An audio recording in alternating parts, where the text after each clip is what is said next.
The Great Gatsby, Chapter 3. All summer, I heard music coming from my neighbor's house. In his big, beautiful garden, men and women came and went like moths. They moved quietly among the soft voices, champagne, and stars in the sky. In the afternoons, I saw his guests diving from a tall platform or lying in the sun on the beach. His two motorboats moved fast through the water, pulling people on boards, making big waves of foam. On weekends, Gatsby's Rolls-Royce car became like a bus. It took guests to and from New York City all day and all night.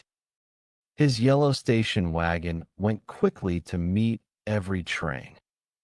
On Mondays, 8 workers cleaned the house and garden.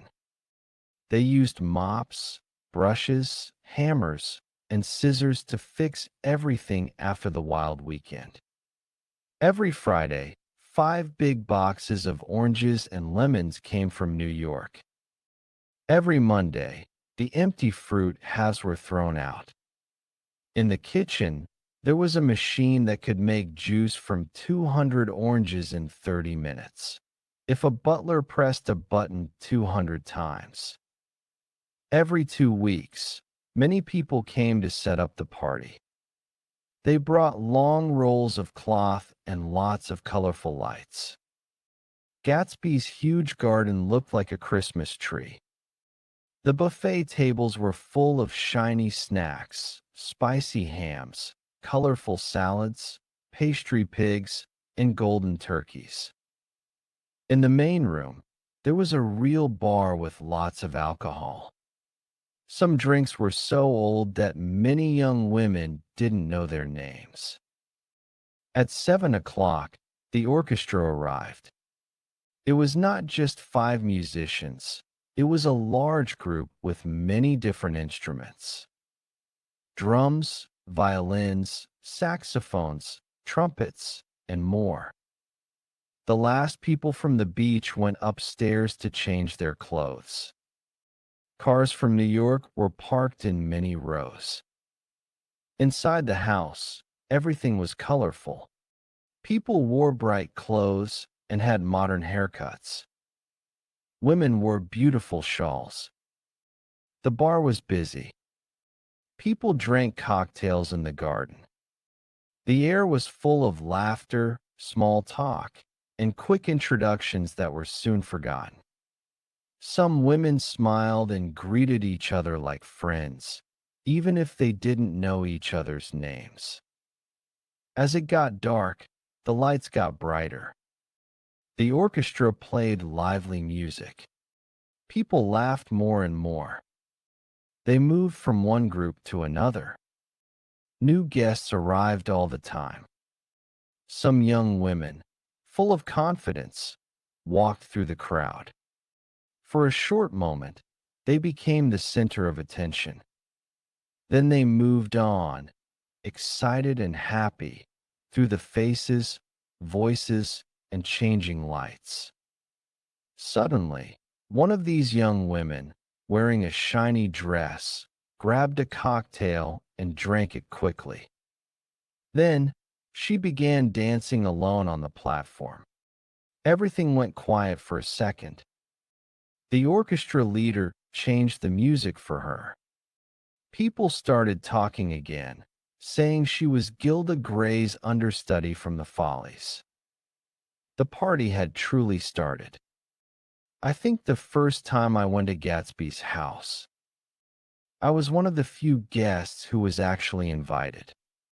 Most people didn't get invitations. They just got into cars and came to Long Island. Somehow, they arrived at Gatsby's house. Usually, someone who knew Gatsby introduced them. After that, they acted like they were in an amusement park. Sometimes they didn't even meet Gatsby at all. They just came for fun, and that was enough. But I was really invited. On Saturday morning, a man in a blue uniform walked across my lawn. He gave me a formal note from Gatsby. The note said Gatsby would be very happy if I came to his small party that evening. He had seen me a few times before and wanted to meet me earlier, but some strange things had stopped him. It was signed by J. Gatsby in very fancy handwriting. I wore my white flannel clothes and went to his house a little after 7. I didn't feel comfortable. There were crowds of people, and I didn't know them. But I did see a few faces I recognized from the train. I also noticed many young Englishmen. They were well dressed, but looked a bit hungry. They spoke in quiet, serious voices to rich Americans. I thought they were selling something, maybe bonds, insurance, or cars. They looked like they wanted to make easy money and believed they could get it by saying the right words. When I got to the party, I tried to find Gatsby. I asked 2 or 3 people where he was, but they looked at me with surprise. They said they didn't know. I felt awkward, so I walked over to the cocktail table. It was the only place where a man could stand alone and not look out of place. I was about to drink a lot, just because I felt uncomfortable when I saw Jordan Baker. She came out of the house and stood at the top of the marble steps. She leaned back a little and looked down at the people in the garden. Her face showed she was bored, but a little interested. Even though I didn't know if she wanted me there. I decided I needed to be with someone before I started talking to strangers. "Hello," I said loudly and walked toward her. My voice sounded too loud in the garden. "I thought you might be here," she said in a lazy voice. "I remembered you live next door to." She took my hand quickly, but didn't really pay attention to me. She was listening to 2 girls in yellow dresses who had stopped at the steps. "Hello," they said together. "Sorry you didn't win." They were talking about the golf tournament. Jordan had lost in the finals the week before. "You don't know who we are," said one of the girls, "but we met you here about a month ago." "You've changed your hair color since then," said Jordan. I was surprised by her comment, but the girls walked away. Jordan was probably just talking to the moon. With her slim golden arm linked with mine, we walked slowly down the steps into the garden. A tray of drinks floated by. We took some and sat at a table with the 2 girls in yellow and 3 men. Each man was introduced as Mr. Mumble. We didn't really hear their names. "Do you come to these parties a lot?" Jordan asked one of the girls. "The last one I came to was the one where I met you," the girl answered. She looked at her friend. "Was that your first time too, Lucille?" Lucille nodded. "I like these parties," Lucille said. "I don't care what I do, so I always have fun. Last time I was here, I tore my dress on a chair." Gatsby asked for my name and address. A few days later, I got a new dress in the mail from a shop called Courier's. "Did you keep it?" Jordan asked. "Of course. I wanted to wear it tonight, but it was too big in the chest. I had to get it fixed. It's blue with purple beads. It cost $265.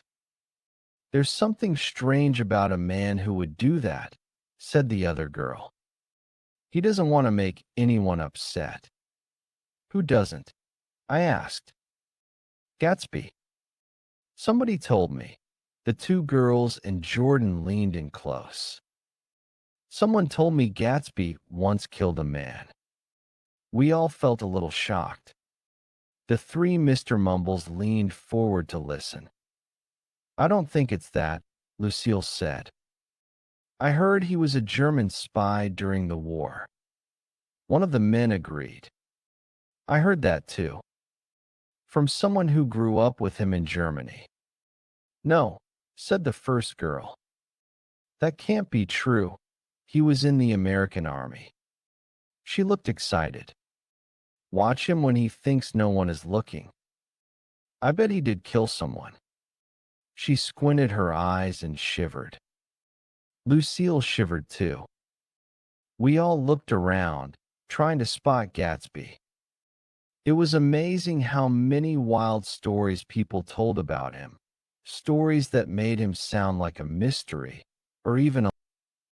Dinner was being served. It was the first meal, with another one planned after midnight. There were 3 married couples and Jordan's date. A young college student who kept making rude jokes. He clearly thought Jordan would give him what he wanted if he just waited long enough. This group didn't move around the party like the others. They stayed together and acted like they were important and different. They were from East Egg, the rich and proper side of town. And they didn't want to mix too much with the fun and lively West Egg crowd. After about 30 minutes, Jordan leaned toward me and whispered, "Let's go. This is too polite for me." We got up. She said we were going to find Gatsby. I had never met him, and that made me feel strange. Her college friend gave us a sad, sarcastic smile. We first looked in the bar, but it was full of people, and Gatsby wasn't there. Jordan couldn't see him from the top of the steps, and he wasn't on the balcony either. We tried a door that looked important. Inside, we found a big, old-fashioned library. The walls were covered with carved wooden panels, and the room looked like it had come from an old building in Europe. A heavy man with big glasses sat near a large table. He looked a bit drunk and was staring at the books. When we came in, he quickly turned around and looked at Jordan from head to toe. "What do you think?" he asked excitedly. "About what?" Jordan replied. He pointed to the bookshelves. "About those. Actually, don't worry, I already checked. They're real." "The books?" Jordan asked. He nodded. "Yes, really real. With pages and everything. I thought they were just fake cardboard books. But no, they're real. Let me show you." He ran to the shelves and brought back a book called the Stoddard Lectures. "See," he said proudly.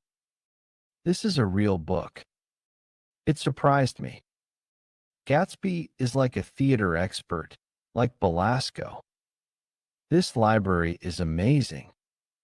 He really went all in. But look, he didn't cut the pages. That means no one ever read them. Still, what do you expect? He took the book back and quickly put it in its place. Then he muttered, "If one book falls, maybe the whole thing will fall apart." "Who brought you here?" he asked. "Or did you just come by yourself?" "I was brought." Most people are. Jordan didn't answer. She just smiled. "I came with a woman named Mrs. Claude Roosevelt," he went on. "Do you know her?" "I met her last night. I've been drunk for about a week now. I thought sitting in a library might help me sober up." "Has it helped?" Jordan asked. "A little, I think. I've only been here for an hour." "Did I tell you the books are real?" "Yes, you told us," we said. We shook his hand seriously, then walked back outside. Now people were dancing on a large floor in the garden. Older men awkwardly danced with young women. Stylish couples danced close together in the corners. Some women danced by themselves, and some even helped play instruments with the band. By midnight, the party was even louder and crazier. A famous singer had sung in Italian. Then a jazz singer performed. In between songs, people did funny little acts, and happy laughter filled the air. The girls in yellow, the ones we'd met earlier, were actually stage performers. They did a silly show dressed like babies. People were drinking champagne from glasses bigger than bowls. The moon was high in the sky. On the water, the light looked like a silver triangle. The sound of banjos came from the lawn like small tin drums. I was still with Jordan Baker. We sat at a table with a man about my age and a loud girl who laughed at everything. Now I was starting to enjoy the party. I had drunk 2 big glasses of champagne, and everything around me started to feel important and magical. During a quiet moment, the man next to me smiled and said, "You look familiar. Were you in the 1st Division in the war?" "Yes, I was in the 28th Infantry," I said. "I was in the 16th until June 1918. I knew I had seen you before." We talked a bit about small, rainy towns in France. He said he lived nearby and had just bought a small boat, a hydroplane. He planned to try it out the next morning. "Want to come, old sport? We'll just go near the shore." "What time?" I asked. "Any time that works for you." I was about to ask his name when Jordan turned to me and smiled. "Are you having fun now?" "Much better," I said. Then I turned back to the man. "This is a strange party for me. I haven't even seen the host. I live over there." I pointed across the garden. "And this man Gatsby sent his driver with an invitation." The man looked at me, confused for a second. "I'm Gatsby," he said. "What?" I said in surprise. "Oh, I'm so sorry. I thought you knew, old sport. I'm not a great host, I'm afraid." He smiled kindly. No, more than kindly. It was one of those rare smiles that make you feel safe and special. It seemed to look at the whole world and then focus only on you. It made you feel understood, believed in, and exactly how you want people to see you. That smile only lasted a moment, but it stayed in my mind. Then I saw him as he really was, a stylish young man, maybe just over 30. He spoke very politely, almost too formally. Even before he told me his name, I had the feeling he chose every word very carefully. Just after Mr. Gatsby told us who he was, a butler ran up to him and said someone from Chicago was calling him on the phone. Gatsby gave us a small, polite bow. "If you need anything, just ask," he said to me. "Excuse me, I'll be back soon." When he left, I quickly turned to Jordan. I wanted her to know how surprised I was. I had imagined Mr. Gatsby as an older, overweight man with a red face. "Who is he?" I asked. "Do you know?" "He's just a man named Gatsby," she said. "But where is he from? What does he do?" "You've started asking questions," she said with a small smile. "Well, he once told me he went to Oxford." That gave me a picture in my mind, but her next words changed it. "But I don't believe him." "Why not?" "I don't know," she said. "I just don't think he really went there." Her tone reminded me of what the other girl said. "I think he killed a man." It made me even more curious. I would have believed it if someone told me Gatsby came from the swamps of Louisiana or the poor neighborhoods of New York. That would make more sense. But in my small town experience, young men didn't just appear from nowhere and buy huge houses by the sea. Anyway, he gives big parties, Jordan said, changing the subject. And I like big parties. They feel more private. At small parties, you don't have any space. Then we heard a loud drum sound, and the band leader's voice rose above the noise in the garden. "Ladies and gentlemen," he said, "at Mr. Gatsby's request, we will now play a new piece by Mr. Vladimir Tostov. It was very popular at Carnegie Hall last May. You may have read about it. It was a big deal. Everyone laughed. The piece is called Vladimir Tostov's Jazz History of the World." I didn't really understand the music, because just as it began, I saw Gatsby again.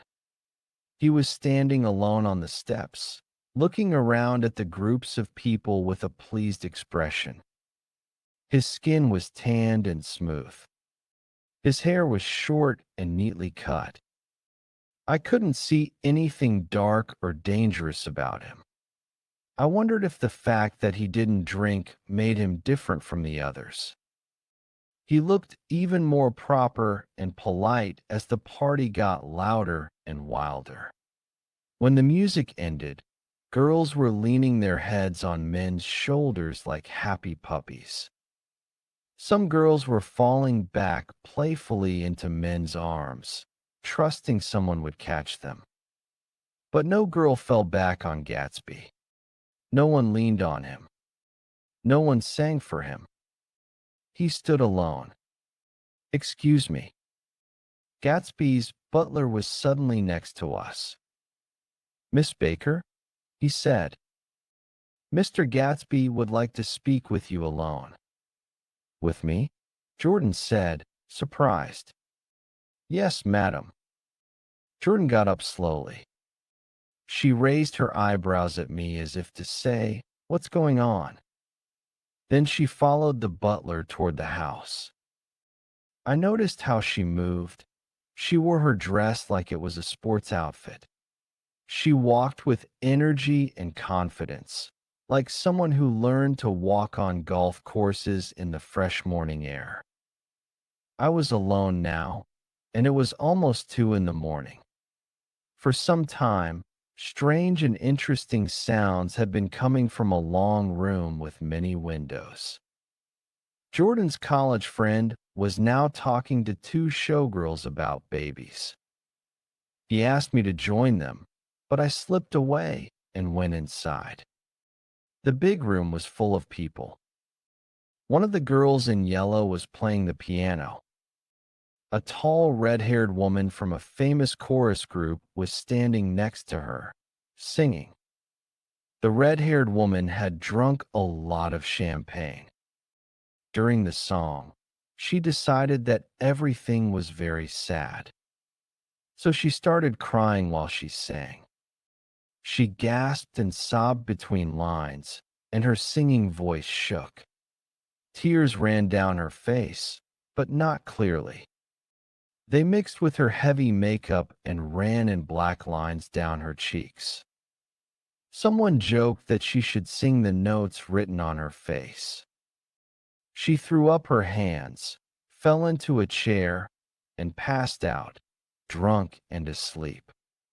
She had a fight with a man who says he's her husband, a girl next to me explained. I looked around. Many other women were now arguing with men who said they were their husbands. Even Jordan's group, the fancy people from East Egg, were having problems. One man was talking seriously to a young actress. His wife tried to laugh it off, pretending not to care. But then she gave up and became angry. She kept popping up beside him and whispering sharply, "You promised," in his ear. It wasn't just drunk men who didn't want to leave. In the hallway, 2 very sober men stood with their angry wives. The wives were loudly complaining to each other. Every time I start to have fun, he wants to go home. I've never seen anyone so selfish. We're always the first to leave. So are we. Well, tonight we're almost the last, one of the men said, looking embarrassed. The band left half an hour ago.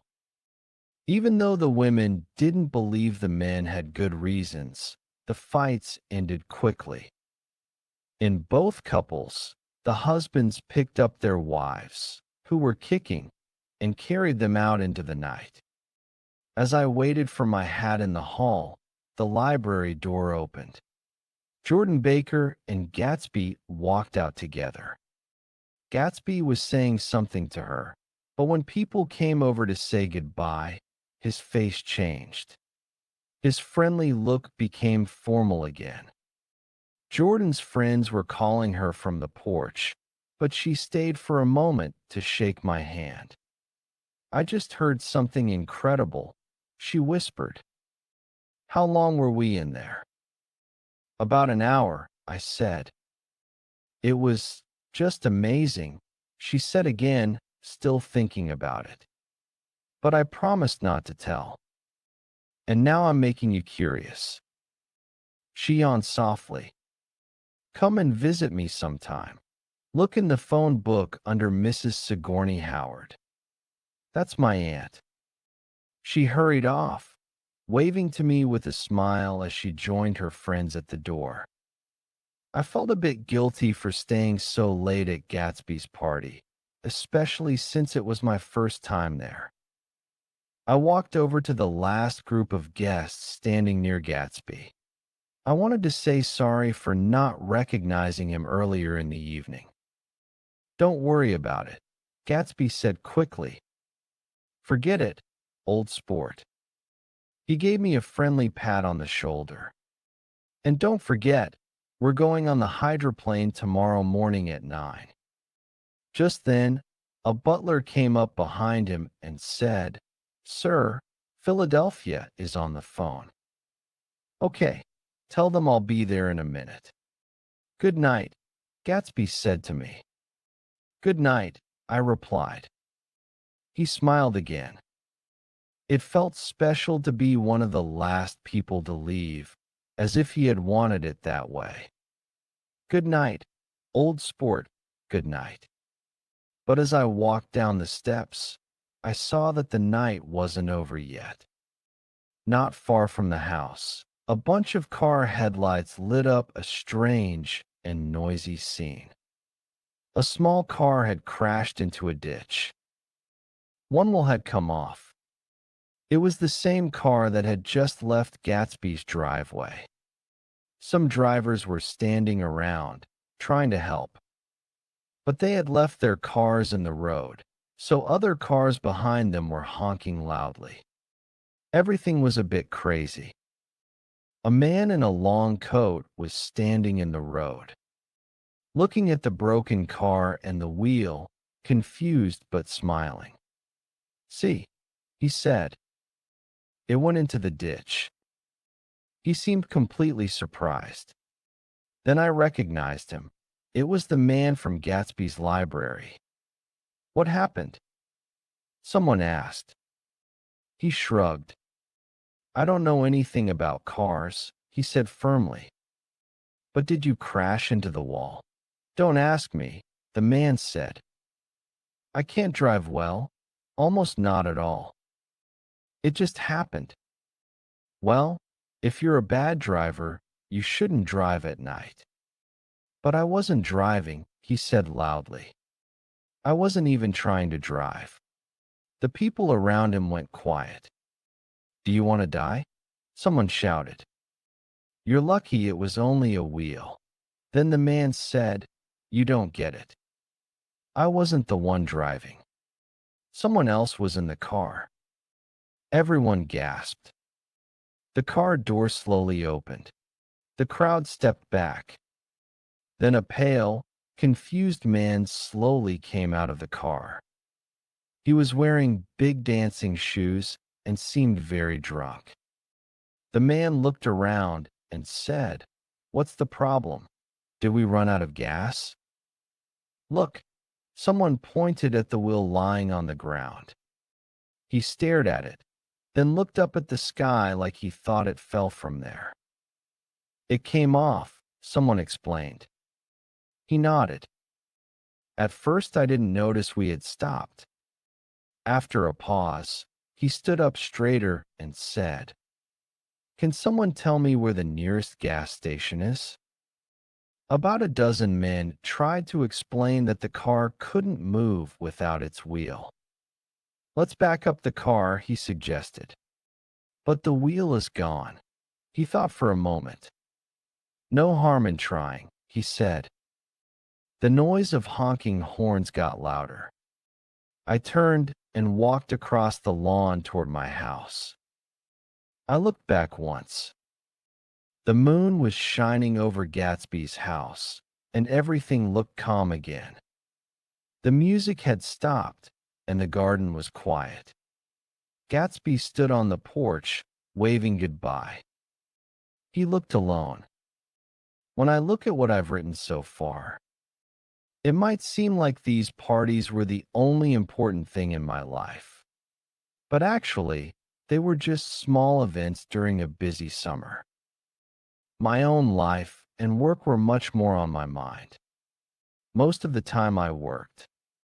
In the mornings, I walked quickly through the busy streets of New York to my job at the Probity Trust. I knew many of the other young workers by name. We had lunch in small, crowded restaurants, eating sausage, mashed potatoes, and drinking coffee. I even dated a girl from Jersey City who worked in the accounting office. But her brother didn't like me. He gave me angry looks. When she left for a summer holiday in July, I let the relationship quietly end. Most evenings I had dinner at the Yale Club. I didn't enjoy it. It was the saddest part of my day. After dinner, I went to the library upstairs to study about stocks and bonds for about an hour. It was quiet there, a good place to focus. Then, if the night was nice, I walked around the city, past Madison Avenue, and over to Pennsylvania Station. I started to enjoy New York at night. The city felt full of life, exciting, and always moving. I liked walking along Fifth Avenue, looking at the women passing by. I imagined I might walk into one of their lives. No one would know or stop me. Sometimes I imagined following one of them to her home, and she would smile at me before going into the warm, quiet building. At twilight, when the city lights came on, I sometimes felt very lonely. I saw other young men feeling the same, standing in front of windows, waiting for the evening to begin, not sure where to go. At 8 o'clock, when many taxis waited outside the theaters, I felt a strange sadness. People inside the taxis were laughing and talking. Cigarettes glowed in the dark. I imagined I was going to join them, and I hoped they had a good night. Later that summer, I lost touch with Jordan Baker for a while. Then I saw her again. At first, I felt proud to be with her. She was a famous golf player and well known. Then I started to feel something more. It wasn't love, but I was curious. Her serious face seemed to hide something. One day, we went to a weekend party together in Warwick. She left a borrowed car out in the rain with the roof down, and then lied about it. Suddenly, I remembered a story I had once heard. How, during a big golf match, people said she had moved her ball to get a better shot. It almost became a scandal, but the story disappeared. Still, I never forgot it. Jordan didn't like smart, clever men. Now I saw why. She felt safer with people who would never question her. She was dishonest. She hated being wrong or losing. Maybe that's why she learned to lie when she was very young, to stay strong and keep her confident smile. It didn't really bother me. I don't blame women much for being dishonest. I felt a little sad, then forgot it. At that same party, we had a strange talk about driving. She had driven too close to some workers, and our car brushed against one man's coat. "You're a terrible driver," I said. "You should be more careful, or not drive at all." "I am careful," she said. "No, you're not." "Well, other people are," she said with a smile. "What does that matter?" "They'll stay out of my way," she said. "It takes two people to make an accident. What if you meet someone as careless as you?" "I hope I never do," she said. "I hate careless people. That's why I like you." She looked straight ahead, but I felt she was changing something between us. For a moment, I thought I loved her. But I think slowly, and I have rules inside me that stop me from rushing into things. I knew I needed to end something from my past first. I had been writing to a girl back home every week, signing the letters, "Love, Nick." But when I thought of her, I just remembered how she used to sweat a little above her lip when she played tennis. Still, I needed to end it properly before I could move on. Everyone thinks they have at least one good quality. For me, it's this: I am one of the few honest people I have ever known.